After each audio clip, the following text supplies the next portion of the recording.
A quick history of the First World War. 28 June 1914. Archduke Franz VII, the heir to the throne of Austria-Hungary, is assassinated by a Serbian terrorist. 28 July. Austria-Hungary declares war on Serbia. Belgrade, in Serbia, is shelled. 29 July. Russia prepares for war against Austria-Hungary in order to help her ally, Serbia, defend itself against the attack. 1 August. Germany declares war on Russia, in order to help her ally, Austria-Hungary. It also starts to move its army towards France. 3 August. Germany declares war on France and attacks through Belgium, at the time a neutral country. Britain orders Germany to withdraw from Belgium. Germany does not withdraw from Belgium. Britain declares war on Germany to support Belgium and France. August 1914. Many people expected the war to be over quickly. Germany invaded France and Belgium but failed to capture Paris and the Channel ports. British and French troops managed to halt the German advance at the Battle of the Marne. Both sides built trenches which, by the end of 1914, stretched from Switzerland to the English Channel. December 1914. Stalemate. Both sides had huge armies and many factories to supply their forces with millions of guns, shells, and bullets. Each side had massive guns that could shell the enemy and cause huge casualties. Both sides found it very difficult to advance. Trenches were defended by barbed wire and machine guns. August 1915. Gallipoli landings. British forces with many Australians and New Zealanders, Anzacs, landed at Gallipoli aiming to defeat Germany's ally Turkey. The plan failed and many soldiers were killed. February. December 1916. The Battle of Verdun.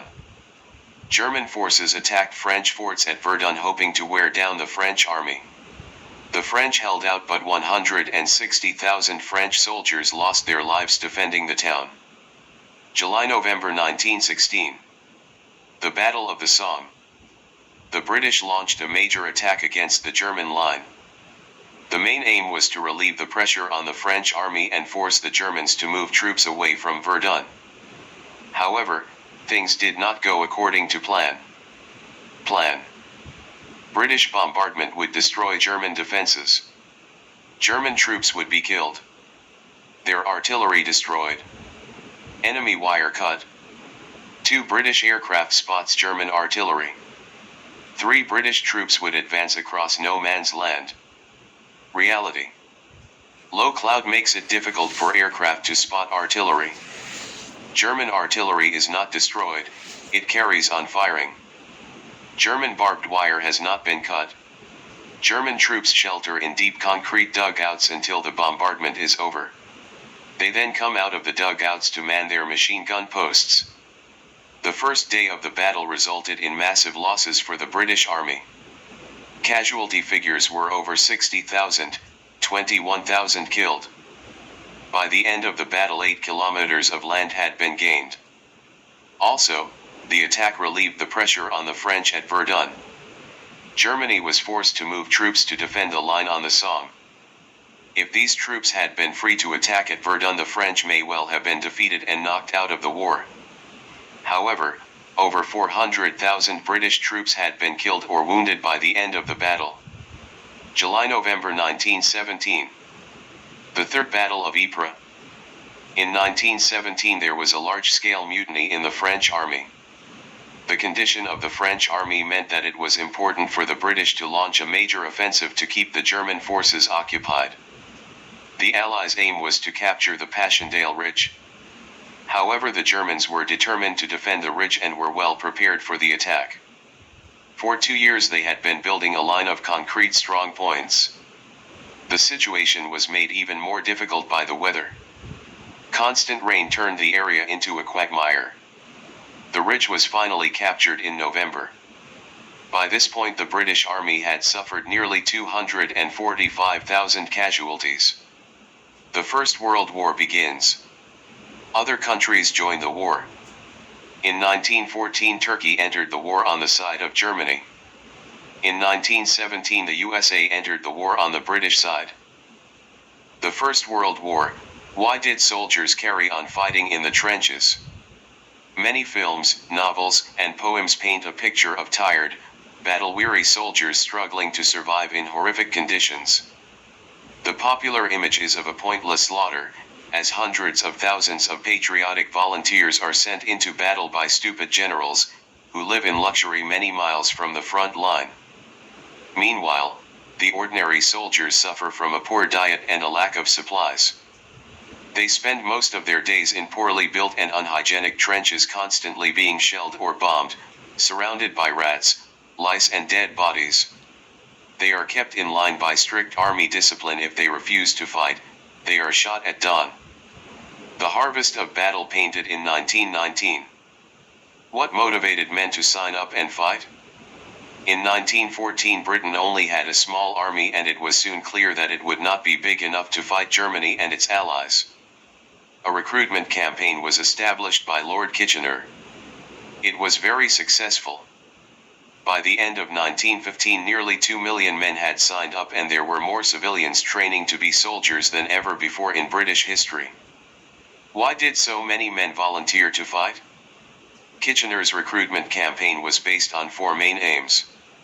1. To encourage patriotism, love of your country and your duty to fight for it. 2. To encourage heroism, to make you feel that you could share in the glory of a great victory. 3. To encourage anti-German hatred. The government spread propaganda stories of atrocities committed by German soldiers.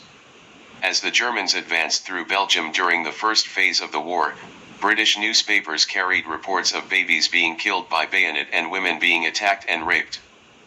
4. To shame people if they had not signed up. For example, women handed out white feathers, a symbol of cowardice, to young men not in uniform.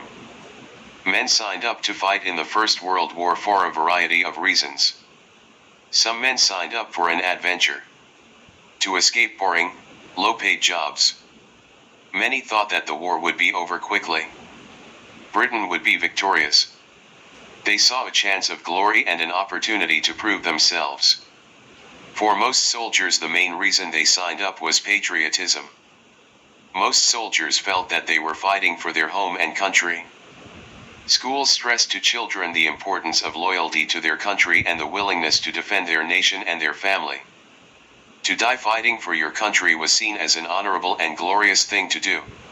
However, perhaps the really important question is not why did men sign up, but why did they carry on fighting?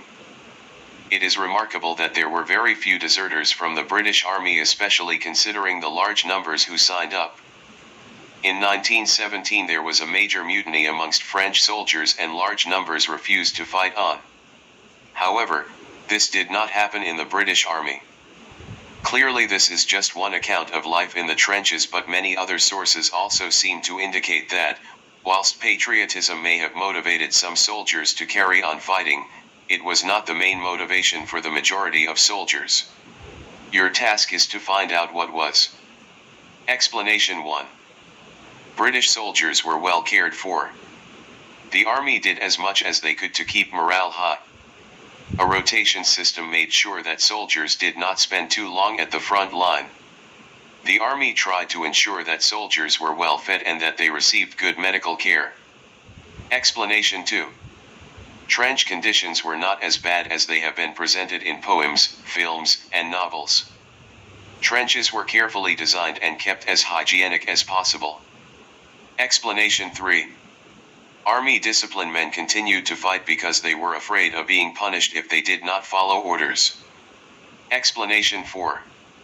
Comradeship. Men continued to fight because they did not want to let their friends down. Explanation 5. British soldiers were not let down by their commanding officers. The tactics and decisions taken by generals and commanding officers were not as bad as some accounts of the war make out. The British commanders remained popular with the soldiers. Explanation 6. The joy of war. Soldiers carried on fighting because they enjoyed it. Explanation 7. Different times/different attitudes. Soldiers were brought up in a different Britain from the one that exists today. Their attitudes were very different to those that exist among people in Britain today. People at the time were used to hardship.